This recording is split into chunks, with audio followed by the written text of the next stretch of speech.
আসসালামু আলাইকুম। বিসমিল্লাহির রহমানির রহিম।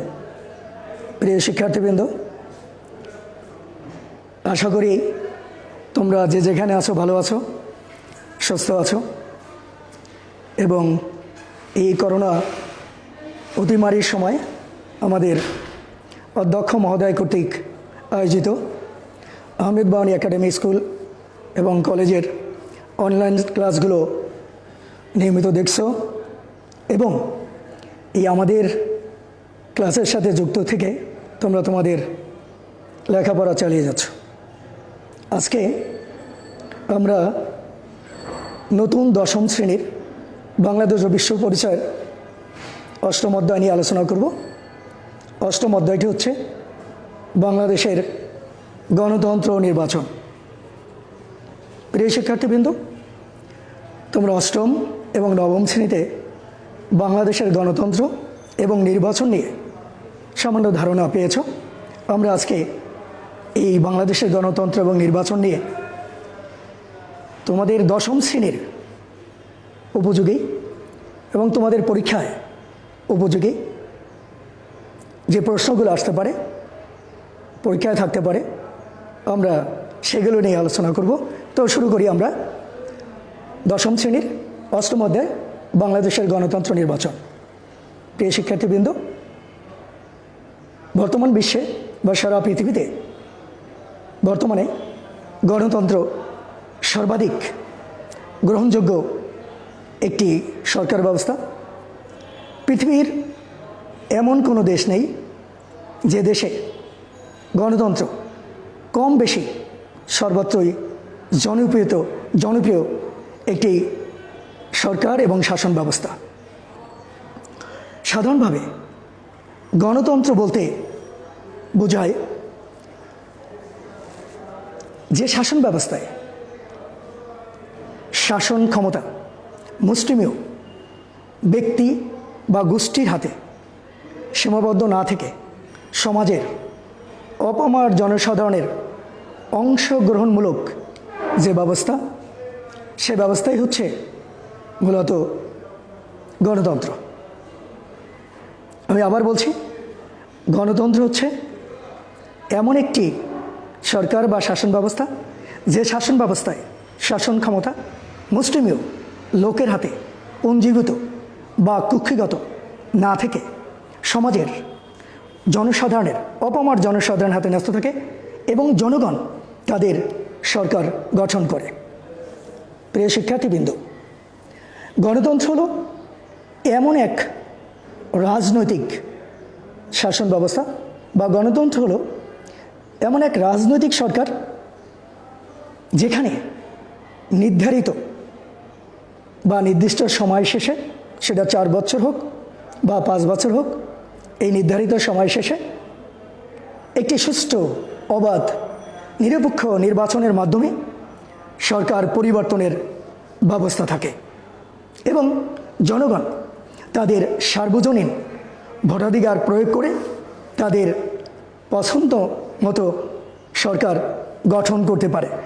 এবং এই ক্ষেত্রে একাধিক রাজনৈতিক দল, একাধিক রাজনৈতিক মত, তাদের মতাদর্শ, তাদের রাজনৈতিক মতাদর্শ, তাদের নির্বাচনী ইশতেহার, ম্যানিফেস্টো জনগণের সম্মুখে তুলে ধরে তাদের কাঙ্ক্ষিত নির্বাচনের মাধ্যমে, জনগণের নির্বাচিত প্রতিনিধিদের মাধ্যমে রাষ্ট্রের শাসন কার্য পরিচালনা এবং রাষ্ট্রের কার্যক্রমে জনগণের প্রত্যক্ষ অংশগ্রহণ বা পরোক্ষ অংশগ্রহণের মাধ্যমে সরকার গঠন করে। তাদের স্বাধীনতা, তাদের বাক স্বাধীনতা, কল্যাণমূলক রাষ্ট্রের সকল বৈশিষ্ট্য গণতান্ত্রিক সরকার ব্যবস্থার একটি অন্যতম গুরুত্বপূর্ণ বৈশিষ্ট্য। প্রিয় শিক্ষার্থীবৃন্দ, তোমাদের মনে রাখতে হবে, আমাদের এই স্বাধীন বাংলাদেশ 30 লক্ষ শহীদের বিনিময়ে, রক্তের বিনিময়ে শহীদের পৃথিবীর মানচিত্রে আমরা যে স্বাধীন সার্বভৌম রাষ্ট্রটি পেয়েছি, সেই আমাদের বাংলাদেশে এখনও বর্তমানে গণতান্ত্রিক সরকার ব্যবস্থা বিদ্যমান। যদিও স্বাধীনতার পর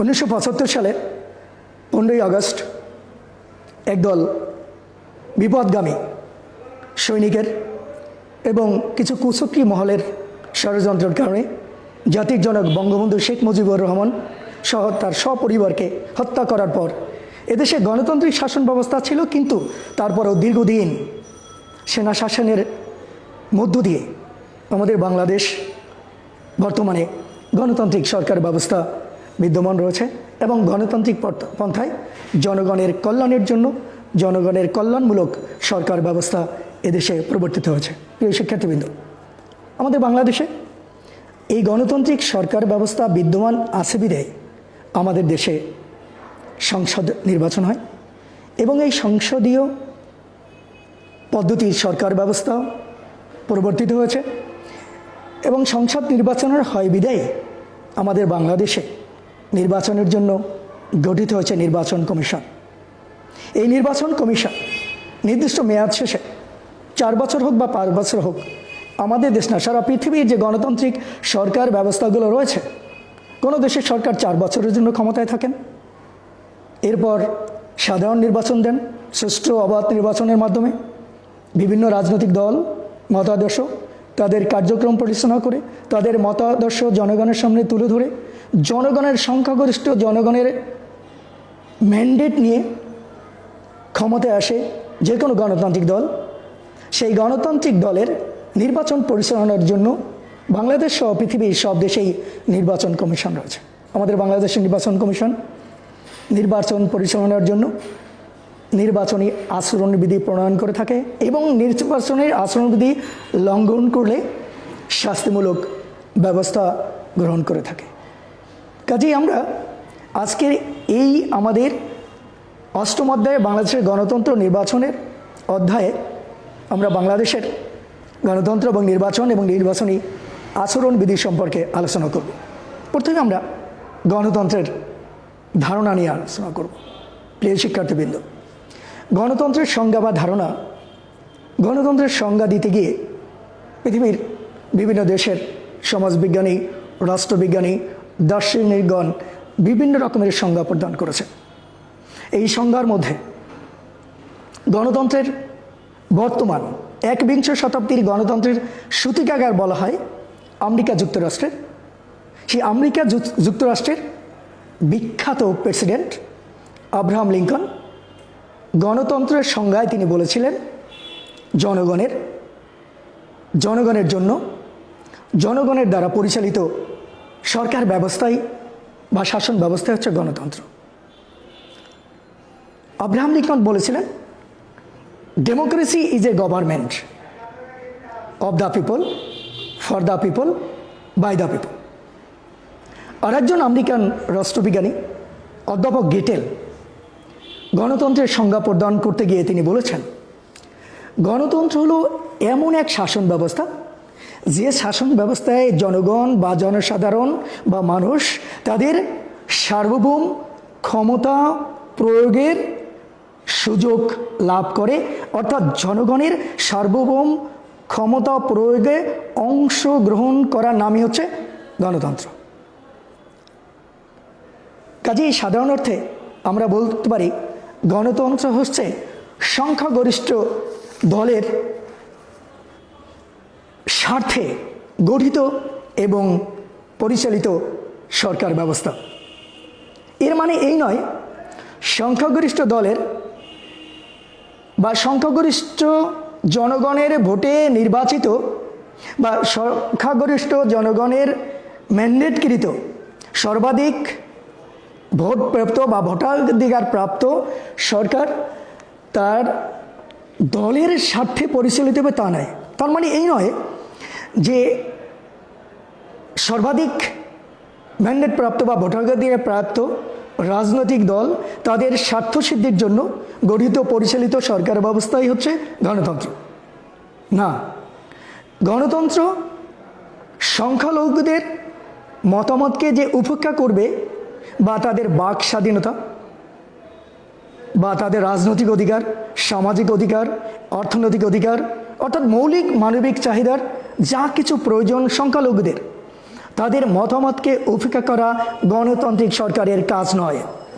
গণতন্ত্রের অন্যতম বৈশিষ্ট্য বা গুণ হচ্ছে আইনের চোখে সবাই সমান। প্রিয় শিক্ষার্থীবৃন্দ, এই কথাটি প্রেক্ষাপট আমাদের বাংলাদেশ। আইন আদালতের ক্ষেত্রেও বলা হয়ে থাকে আইন সকলের চোখে সমান। বাস্তবে সমান হয় কিনা, যেহেতু তোমরা দশম শ্রেণীর শিক্ষার্থী, তোমরা নিজেরা একটু সচেতন হলেই বাস্তবে দেখতে পাবে। কিন্তু গণতন্ত্রের যে সংজ্ঞা, সেখানে আইনের দৃষ্টিতে সকলে সমান, অর্থাৎ ধনী গরিব, বিত্তশালী, মন্ত্রী এমপি, সাধারণ মানুষ, কৃষক শ্রমিক, খেটে খাওয়া মানুষ, এমনকি ভিখারিও রাষ্ট্রের আইনের দৃষ্টিতে সমান অধিকার ভোগ করবে। এটাই গণতন্ত্রের অন্যতম বৈশিষ্ট্য বা গুণ।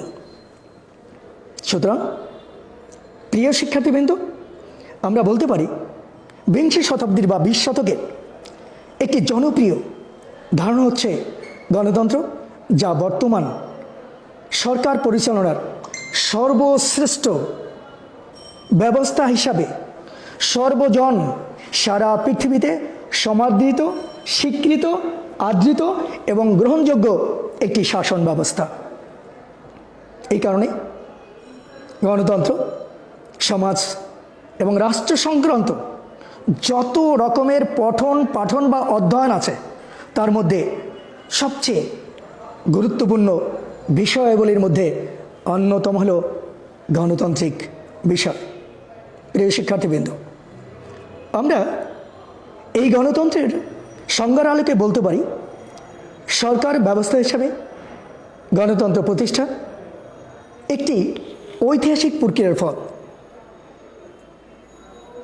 প্রাচীন গ্রিস এবং গ্রিসের রাজধানী এথেন্সে সর্বপ্রথম এই গণতান্ত্রিক ব্যবস্থা চালু হয় বা প্রথা চালু হয়। আমরা সংজ্ঞায় বলেছি গণতন্ত্র এমন একটি শাসন ব্যবস্থা, যে শাসন ব্যবস্থায় শাসন ক্ষমতা মুষ্টিমেয় ব্যক্তির হাতে পুঞ্জীভূত কুক্ষিগত না থেকে সমাজের বা দেশের সকল জনসাধারণ প্রত্যক্ষভাবে শাসন কার্যে অংশগ্রহণ করতে পারে, তাকেই মূলত বলা হয় গণতন্ত্র। কিন্তু প্রাচীন গ্রিস এবং রোমে যখন ওই দেশের জনগণ প্রত্যক্ষভাবে রাষ্ট্রের আইন প্রণয়ন, কর নির্ধারণ, বিচার ব্যবস্থায় প্রত্যক্ষভাবে অংশগ্রহণ করত, তখন ছোট্ট ছোট্ট নগরকে কেন্দ্র করে রাষ্ট্র গঠিত হতো এবং ওই রাষ্ট্রের সকল জনগণ, ওই গ্রিসের রাজধানী এথেন্সের এবং রোমের জনগণ রাষ্ট্রের শাসন ব্যবস্থা, কর ব্যবস্থা, বিচার ব্যবস্থা, যে কোনো প্রয়োজনীয় আইন বা বিধান পরিচালনার জন্য সরাসরি অংশগ্রহণ করত। কিন্তু এই গ্রিসের রাজধানী এথেন্সের এবং রোমের এই গণতান্ত্রিক ব্যবস্থা দীর্ঘদিন স্থায়ী হয়নি বা দীর্ঘদিন চলেনি। এর কারণ ছিল বহুত। একসময় গ্রিসের এই গণতন্ত্র বিলুপ্ত হয়ে যায়। এর কারণ ছিল মধ্যযুগে ধর্ম এবং রাজাদের দুরবস্থা, দুঃশাসন, সামন্ততান্ত্রিক ব্যবস্থা, স্বৈরতান্ত্রিক ব্যবস্থার ফলে এই গণতন্ত্র ভেস্তে যায়, দীর্ঘদিন চলে যায়। গণতান্ত্রিক শাসন ব্যবস্থা ছাড়াই স্বৈর শাসনে, স্বৈরতান্ত্রিক শাসন, সামন্ততান্ত্রিক শাসন সারা পৃথিবী চলতে থাকে। এর দীর্ঘকাল পর খ্রিস্টীয় সপ্তদশ এবং অষ্টাদশ শতকে ইউরোপে আবার গণতন্ত্রের পুনর্জন্ম ঘটে বা গণতন্ত্র বিকাশ লাভ করতে থাকে। প্রিয় শিক্ষার্থীবৃন্দ, 19 এবং 20 শতকে পৃথিবীর বিভিন্ন দেশে গণতান্ত্রিক ব্যবস্থার আবার প্রচলন দেখা দেয়।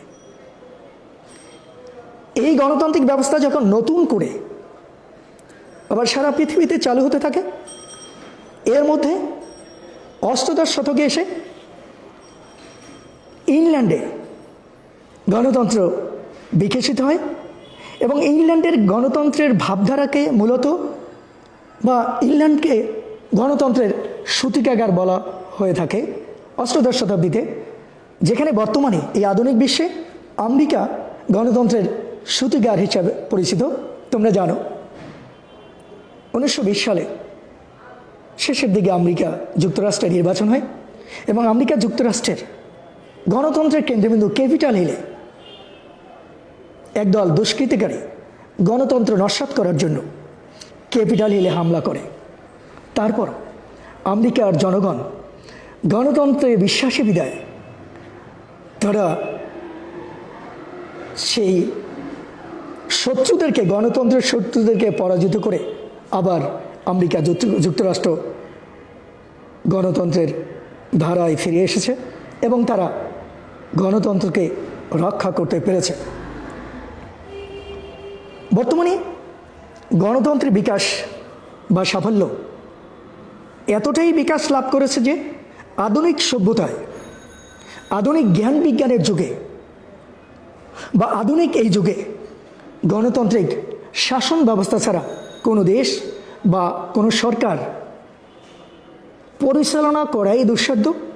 এবং বর্তমানে এই আধুনিক বিশ্বে মনে হচ্ছে আধুনিক সভ্যতায় গণতান্ত্রিক সভ্যতা পরিণত হয়েছে, বা আধুনিক সভ্যতাকে আমরা এক কথায় বলতে পারি গণতান্ত্রিক সভ্যতা, বা সারা পৃথিবী এই গণতান্ত্রিক শাসন ব্যবস্থা বা সরকার ব্যবস্থার গুরুত্ব অনুধাবন করতে পেরে জনগণের মতামত, জনগণের বাক স্বাধীনতা প্রতিফলিত হয় বিদায় সবাই গণতন্ত্রের দিকে ধাবিত হচ্ছে। কিন্তু কোনো কোনো দেশে এই গণতান্ত্রিক ব্যবস্থা থাকার পরও কখনো কখনো হীন স্বার্থের সিদ্ধির জন্য বা নিজেদের দলীয় স্বার্থের সিদ্ধির জন্য জনগণের মতামতকে উপেক্ষা করে এক দলীয় শাসন, স্বৈর শাসন দিকে ধাবিত হয়। কখনো কখনো গণতন্ত্রকে আতুর ঘরে রেখে ক্ষমতাসীন দল তাদের স্বার্থ সিদ্ধির জন্য কাজ করে থাকে। প্রিয় শিক্ষার্থীবৃন্দ, আমরা এতক্ষণ গণতন্ত্রের ভূমিকা বলেছি, গণতন্ত্রের সংজ্ঞা বলেছি। আমরা এখন গণতন্ত্রের প্রকারভেদ নিয়ে আলোচনা করব। আমরা উপরোক্ত সংজ্ঞার আলোকে গণতন্ত্রকে দুই ভাগে ভাগ করতে পারি। প্রত্যক্ষ গণতন্ত্র, আর একটি হল পরোক্ষ গণতন্ত্র বা প্রতিনিধিত্বমূলক গণতন্ত্র। প্রত্যক্ষ গণতন্ত্র বা বিশুদ্ধ গণতন্ত্র, আমি আবার বলছি, গণতন্ত্র দুই প্রকার, প্রত্যক্ষ গণতন্ত্র বা বিশুদ্ধ গণতন্ত্র, আরেকটি হলো পরোক্ষ গণতন্ত্র বা প্রতিনিধিত্বমূলক গণতন্ত্র। একটু আগেই আমরা গণতন্ত্রের ধারণা আলোচনা করতে গিয়ে বলেছিলাম আমরা প্রত্যক্ষ গণতন্ত্রের সংজ্ঞা আলোচনা করার পূর্বেই কিন্তু প্রত্যক্ষ গণতন্ত্র কি সে সম্পর্কে ধারণা দিয়েছি। আমরা এখন আবার প্রত্যক্ষ গণতন্ত্রের সংজ্ঞা নিয়ে আলোচনা করব। প্রত্যক্ষ গণতন্ত্র যে শাসন ব্যবস্থায় নাগরিকগণ প্রত্যক্ষভাবে বা সরাসরি সরকারিভাবে বা রাষ্ট্রীয়ভাবে বা রাষ্ট্রের শাসন কার্য পরিচালনায় সরাসরি অংশগ্রহণ করে তাকেই মূলত বলা হয় প্রত্যক্ষ গণতন্ত্র। এই প্রত্যক্ষ গণতন্ত্র সপ্তদশ এবং অষ্টাদশ শতাব্দীর পূর্বে গ্রিসের রাজধানী এথেন্স এবং রোমে প্রচলিত ছিল। কারণ গ্রিস এবং রোমে ছোটো ছোটো নগরকে কেন্দ্র করে ছোটো ছোটো রাষ্ট্র গঠিত হতো এবং ওই রাষ্ট্রের শাসন কার্যে সকল জনগণ শাসন কাজ পরিচালনা করা, আইন প্রণয়ন করা, বিচার ব্যবস্থা, কর নির্ধারণ করা, জনগণ কল্যাণ সাধন করা, সব কিছুর ক্ষেত্রে তারা প্রত্যক্ষভাবে অংশগ্রহণ করতে পারত। কিন্তু আধুনিক রাষ্ট্রে আয়তনে বিশাল, জনসংখ্যা বহুল এবং ওই গ্রিসে যখন প্রত্যক্ষ গণতন্ত্র ছিল তখন নাগরিকের সংখ্যাও ছিল সীমিত। রাষ্ট্রের সকল জনগণ নাগরিক হিসাবে স্বীকৃতি পেত না। ফলে এথেন্সের প্রত্যক্ষ গণতন্ত্র একসময় নির্মূল হয়ে যায়। কারণ এই আধুনিক রাষ্ট্রের বিশাল জনগোষ্ঠীর পক্ষে বিশাল রাষ্ট্রের শাসন কার্যে প্রত্যক্ষভাবে অংশগ্রহণ করা সম্ভব নয়। তবে এখনও সুইজারল্যান্ডের কোনো কোনো অঞ্চলে, ছোট্ট ছোট্ট অঞ্চলে প্রত্যক্ষ গণতান্ত্রিক ব্যবস্থা পরিচালিত রয়েছে। কারণ এই আধুনিক রাষ্ট্রের বিশাল বিদায় এখানে প্রত্যক্ষ গণতন্ত্র চর্চা করা কখনোই সম্ভব নয়। আমরা এখন আলোচনা করব পরোক্ষ গণতন্ত্র বা প্রতিনিধিত্বমূলক গণতন্ত্র। প্রিয় শিক্ষার্থীবৃন্দ, তোমাদের মনে রাখতে হবে, আধুনিক গণতান্ত্রিক শাসন ব্যবস্থায় প্রত্যক্ষ গণতন্ত্রের চেয়ে পরোক্ষ গণতন্ত্র সবচেয়ে সর্বাধিক গ্রহণযোগ্য এবং বিকশিত জনপ্রিয় একটি শাসন ব্যবস্থা।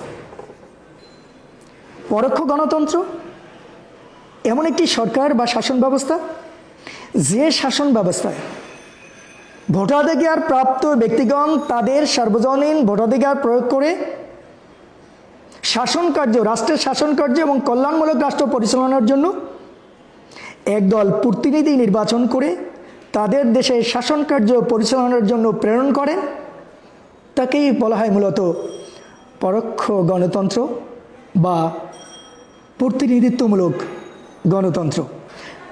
কারণ আধুনিক রাষ্ট্রে আয়তনে বিশাল, জনসংখ্যা বহুল, কাজে এই বিশাল জনগোষ্ঠী যদি প্রত্যক্ষভাবে সরাসরি রাষ্ট্রের আইন, শাসন, বিচার এবং কল্যাণকার রাষ্ট্র পরিচালনার জন্য, মানুষের মৌলিক মানবিক চাহিদা পরিচালনার জন্য প্রত্যক্ষভাবে অংশগ্রহণ করতে যায়, তাহলে রাষ্ট্রের আইন শৃঙ্খলা রক্ষা করা সম্ভব নয়, দেশের মানুষের কল্যাণকার রাষ্ট্র প্রতিষ্ঠা করা সম্ভব নয়, বিশৃঙ্খলা এবং নৈরাজ্যকর অবস্থা দেখা দেবে। বিধায়ী আধুনিক রাষ্ট্রে পরোক্ষ গণতন্ত্র বা প্রতিনিধিত্বমূলক গণতন্ত্র সর্বাধিক গ্রহণযোগ্য এবং সর্বাধিক প্রসিদ্ধতা লাভ করেছে এবং সারা বিশ্বের গণতান্ত্রিক রাষ্ট্রগুলো পরোক্ষ গণতন্ত্রের মাধ্যমে পরিচালিত হচ্ছে।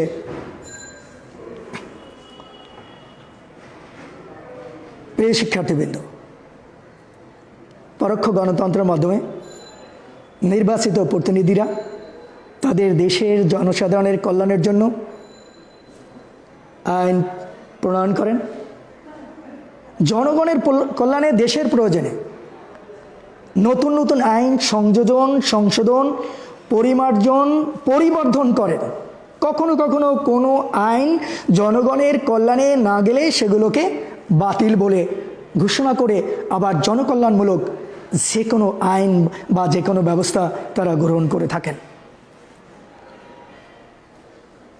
আমরা এতক্ষণ গণতন্ত্রের ভূমিকা বলেছি, সংজ্ঞা বলেছি, ধারণা দিয়েছি, গণতন্ত্রের প্রকারভেদ বলেছি। প্রিয় শিক্ষার্থীবৃন্দ, আমরা এখন এই গণতান্ত্রিক যে ব্যবস্থা, এই ব্যবস্থার গুণাগুণ, দোষ এবং গুণ নিয়ে আলোচনা করব। আমরা আগেই বলেছি, সারা পৃথিবীতে বর্তমানে একমাত্র গ্রহণযোগ্য সর্বাধিক জনপ্রিয় শাসন ব্যবস্থাই হচ্ছে গণতান্ত্রিক শাসন ব্যবস্থা, এবং সারা পৃথিবীর দেশগুলো আস্তে আস্তে হলেও যে কোনোভাবে হোক না কেন তারা গণতন্ত্রের দিকে ধাবিত হচ্ছে। সেই হিসাবে আমরা এখন গণতন্ত্রের গুণাগুণ নিয়ে আলোচনা করব। প্রিয় শিক্ষার্থীবৃন্দ, আমরা যেহেতু গণতন্ত্রের কথা বলছি, আমরা গণতন্ত্রের সংজ্ঞা বলেছি, প্রকারভেদ বলেছি, এর গুণগুলো নিয়ে আমরা আলোচনা করব। প্রিয় শিক্ষার্থীবৃন্দ, গণতন্ত্রের অন্যতম বৈশিষ্ট্য বা গুণ হলো আইনের শাসন প্রতিষ্ঠা করা। কারণ আইনের দৃষ্টিতে গণতান্ত্রিক রাষ্ট্রে দেশের আপামর জনসাধারণ সবাই সমান, এখানে কোনো ভেদাভেদ থাকবে না, এবং আইনের অনুশাসন প্রতিষ্ঠা করা একমাত্র গণতান্ত্রিক রাষ্ট্রেই সম্ভব। প্রেক্ষাপট আমাদের বাংলাদেশ ভিন্ন হতে পারে, ভিন্নতা থাকতে পারে, তোমাদের ভিন্ন মতামত থাকতে পারে, কিন্তু পরীক্ষায় পাশ করার জন্য এই বইয়ে নবম এবং দশম শ্রেণীর বাংলাদেশ টেক্সট কারিকুলাম বুক বোর্ড কর্তৃক নির্ধারিত বইয়ে যে কথাগুলো লেখা আছে তোমাদের সেগুলোই লিখতে হবে। যদি তোমরা অনেকে ভিন্ন মত পোষণ করবে যে আইনের দৃষ্টিতে সবাই সমান নয়। আর একটা গুণ কি, এই গণতন্ত্রে রয়েছে দায়িত্বশীল শাসন ব্যবস্থা, যেটা অন্য কোনো শাসন ব্যবস্থা নেই। এই শাসন ব্যবস্থায়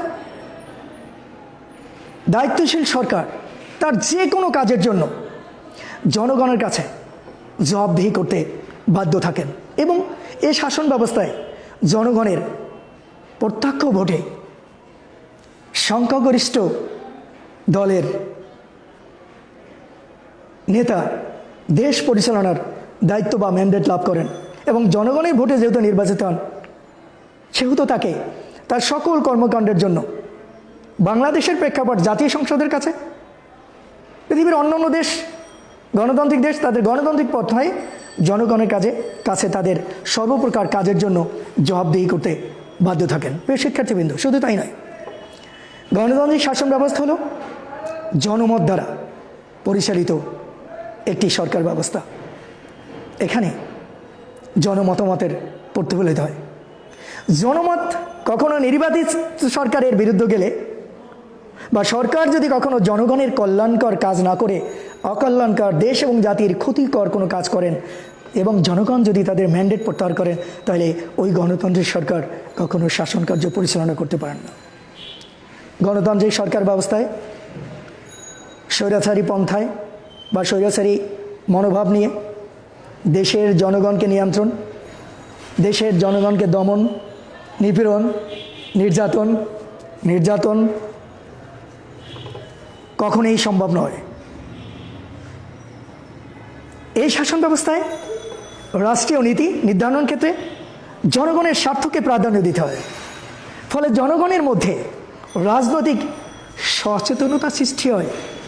কারণ আমাদের দেশের বা তোমরা যারা দশম শ্রেণীতে পড়ছো, নবম শ্রেণীতে যখন ছিল, আমাদের দেশের শিক্ষার্থীরা হাই স্কুলে মানে ষষ্ঠ শ্রেণী থেকেই এরা রাজনীতি সচেতন হয়ে যায়। আর আমাদের বাংলাদেশের অপমর জনসাধারণ রাজনৈতিক সচেতন।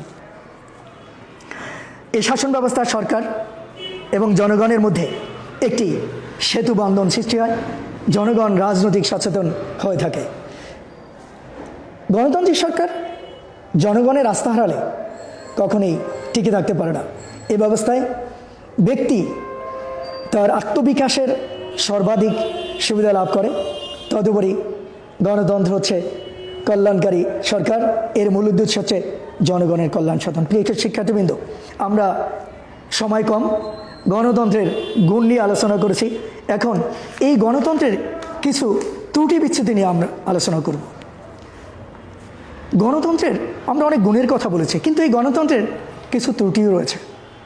গ্রিক মনীষী, প্রাচীনকালের গ্রিক মনীষী, দার্শনিক, সমাজবিজ্ঞানী, একদিকে রাষ্ট্রবিজ্ঞানী, রাষ্ট্রবিজ্ঞানের জনক অ্যারিস্টটল এবং প্লেটো এই গণতান্ত্রিক শাসন ব্যবস্থাকে অযোগ্য এবং মূর্খদের শাসন ব্যবস্থা বলে অভিহিত করেছেন। তোমাদের পরীক্ষায় গ এবং ঘ নম্বর প্রশ্ন আসবেই যে গণতন্ত্রকে কেন অযোগ্য মূর্খদের শাসন বলা হয়, ব্যাখ্যা করো। তুমি কি মনে করো গণতান্ত্রিক সরকার ব্যবস্থা বা শাসন ব্যবস্থা অযোগ্য এবং মূর্খদের শাসন ব্যবস্থা? তোমার উত্তরের সপক্ষে যুক্তি দাও। লেকচার খেয়াল করো। যেহেতু আমি লেকচার মেথডে পড়াই, আশা করি মনোযোগ দিয়ে শুনলে তোমরা যথাযথ উত্তর করতে পারবে। কেন বলা হয় এই গণতান্ত্রিক শাসন ব্যবস্থাকে অযোগ্য ও মূর্খদের শাসন ব্যবস্থা?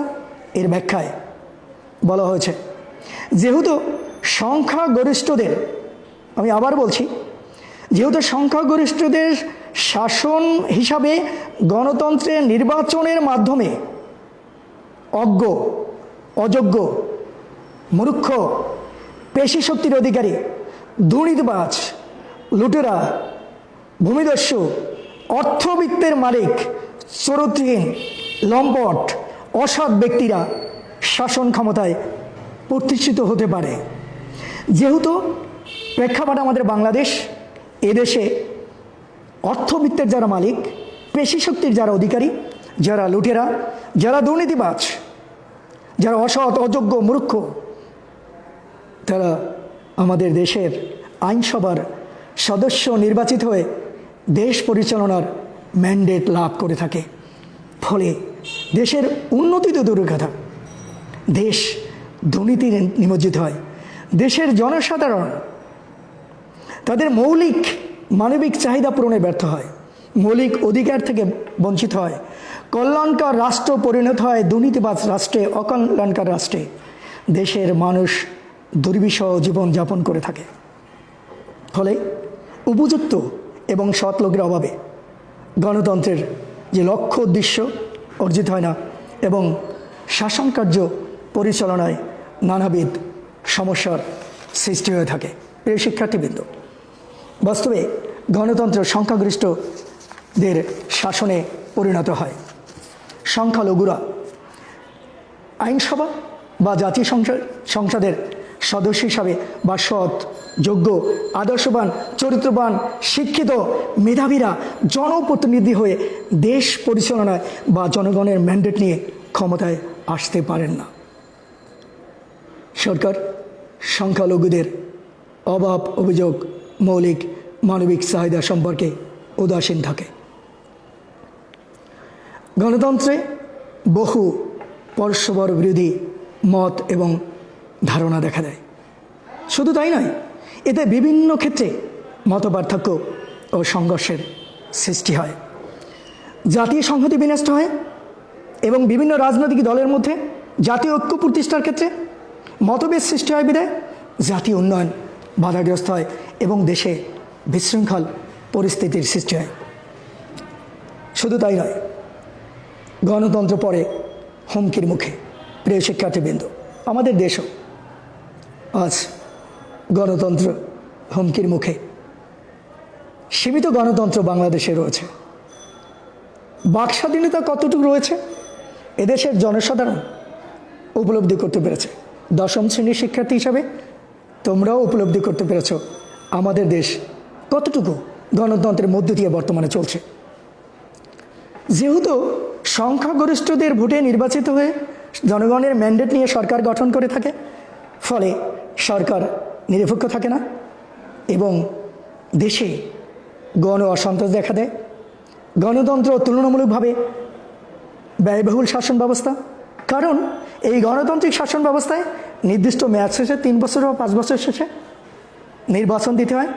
প্রত্যেক রাজনৈতিক দল নতুন নির্বাচনের জন্য প্রার্থী মনোনয়ন দিতে হয়, পোস্টারিং করতে হয়, লিফলেট করতে হয়, প্রচার প্রচারণায় প্রচুর পরিমাণ ব্যয় হয়ে থাকে এবং ঘন ঘন নির্বাচনের ফলে দেশের অর্থনৈতিক অবস্থা দুর্বিষহ বা আরও নির্মমতা ধারণ করে বা নির্মমতার দিকে ধাবিত হয়।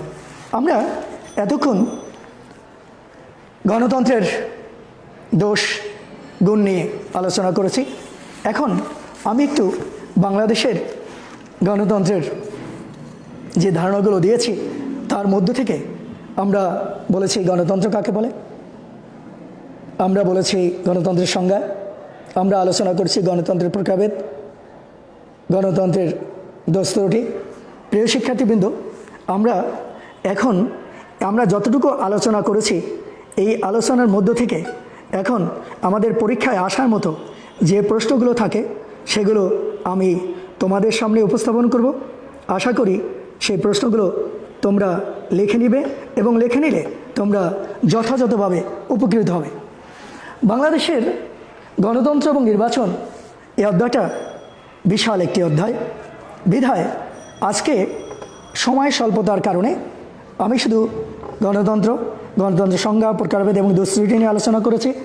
এর মধ্য থেকে পরীক্ষায় যে প্রশ্নগুলো আসতে পারে এই প্রশ্ন দিয়ে আমি শেষ করছি এবং তোমরা খেয়াল করবে প্রশ্নগুলো, সম্ভাব্য যে প্রশ্নগুলো আসতে পারে বিভিন্ন সনে বিভিন্ন বোর্ডে আসে, তার মধ্যে রয়েছে, একটু খেয়াল করো, আব্রাহাম লিঙ্কন এর গণতন্ত্রের সংজ্ঞাটি প্রদান করো। অধ্যাপক গেটেল গণতন্ত্রের সংজ্ঞায় কী বলেছেন, গণতন্ত্র কী, গণতন্ত্র বলতে কী বোঝায় ব্যাখ্যা করো, গণতন্ত্রের দোষগুণ ব্যাখ্যা করো, ভোটারদের কী, গণতন্ত্রের ধারণা ব্যাখ্যা করো। এখনও কোথায় কোথায় প্রত্যক্ষ গণতন্ত্র বিদ্যমান, প্রত্যক্ষ গণতন্ত্র এবং পরোক্ষ গণতন্ত্রের সংজ্ঞা দাও। প্রত্যক্ষ গণতন্ত্র বলতে কী বুঝো, পরোক্ষ গণতন্ত্র বলতে কী বুঝো, সর্বপ্রথম গণতন্ত্র কোন দেশে চালু হয়েছিল এবং এই গণতন্ত্র ব্যবস্থা কেন বাধাগ্রস্ত হয়েছিল, গণতন্ত্রকে কেন ব্যয়বহুল এবং ব্যয়বহুল শাসন ব্যবস্থা বলা হয় ব্যাখ্যা করো। গণতন্ত্রকে কেন অযোগ্য এবং মূর্খদের শাসন বলা হয় বা কেন বলেছেন ব্যাখ্যা করো। বর্তমানে প্রত্যক্ষ গণতন্ত্র চর্চার উপায় নাই ব্যাখ্যা করো। সাধারণ অর্থে গণতন্ত্র কী ব্যাখ্যা করো। আশা করি যতটুকু আলোচনা করেছি এর মধ্যে যদি তোমরা এতটুকু গভীর মনোযোগ সহকারে তোমাদের পাঠ্যপুস্তকে যা আছে পড়ো মনোযোগ সহকারে, তাহলে তোমরা সমস্ত প্রশ্ন কমন পাবে। তোমরা যেখানে আছো, যে অবস্থা আছো, ভালো থাকবে, সুস্থ থাকবে, এই বলে আজকে শেষ করছি। ওমা আলাইনা ইন্নাল বালাক।